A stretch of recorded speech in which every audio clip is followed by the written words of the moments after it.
Assalamualaikum warahmatullahi wabarakatuh. Nama saya Sofi Mutiarianti dari Fakultas Hukum Prodi Ilmu Hukum. Saya dari kelas 1B. Di sini saya akan mewawancarai beberapa narasumber mengenai aktualisasi penerapan nilai-nilai Pancasila di kehidupan masyarakat.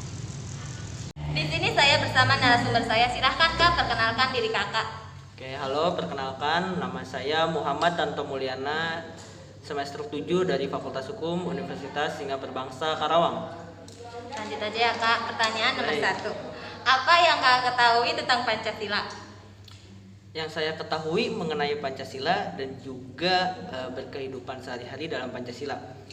Saya mengetahui Pancasila itu sebagai pedoman berbangsa dan juga bernegara. Dalam mengimplementasikannya tertuang dalam kehidupan sehari-hari kita. Pancasila bukan hanya sebuah simbol, bukan hanya sebuah identitas belaka, tapi Pancasila merupakan pedoman hidup berbangsa yang dimana dalam nilai-nilai dalam Pancasila itu menjadi patokan penting bagi kita bermasyarakat, di mana di sana ada sebuah sistem, yakni ada sosio-demokrasi, ada sosio-nasionalis dan juga ketuhanan. Di sana ada juga.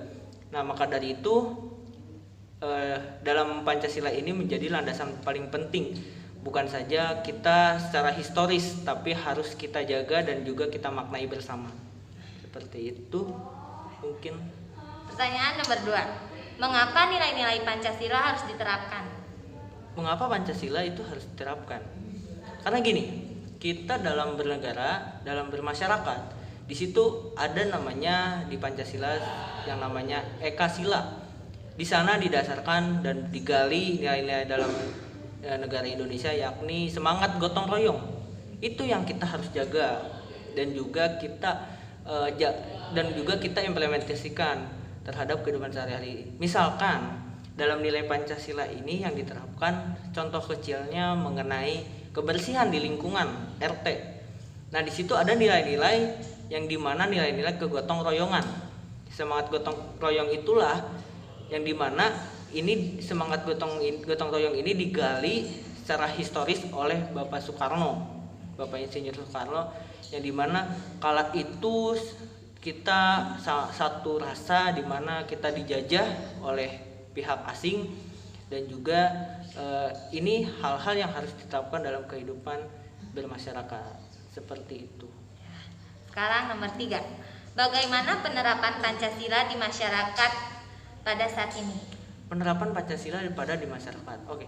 Tantangannya dalam bermasyarakat era modern ini, kita sebagai generasi milenial lah kita sebut, kita harus berkegiatan dan juga mengimplementasikan dalam nilai Pancasila, di mana kita ada memang sebuah kebudayaan yang masih tradisional, yang masih menjaga kultur dalam masyarakat dan juga masih menjunjung tinggi yang namanya gotong royong.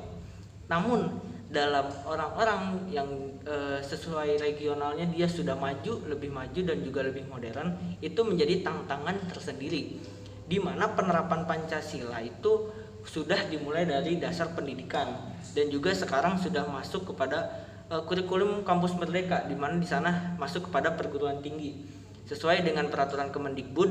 Di sana diatur agar kita selalu mengimplementasikan penerapan Pancasila di masyarakat.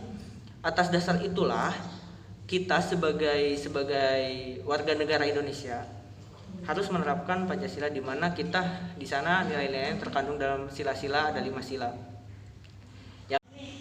Oke.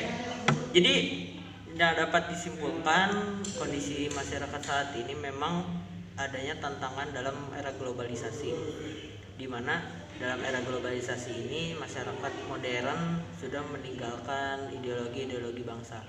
Namun alangkah lebih baiknya kita sebagai generasi muda tetap mempelajari dan tetap menggali ideologi bangsa kita, yakni dalam Pancasila, dan juga kita implementasikan dalam kehidupan kita sehari-hari. Seperti itu paling singkatnya. Lanjut, pertanyaan nomor 4. Coba jelaskan salah satu lambang dari Pancasila.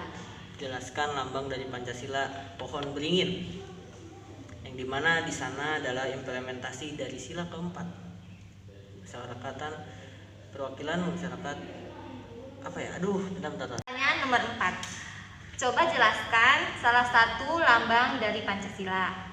Yakni pohon beringin, di mana memiliki makna kita dalam bermusyawarah harus satu padan dan juga harus kita rukun dalam bermusyawarah.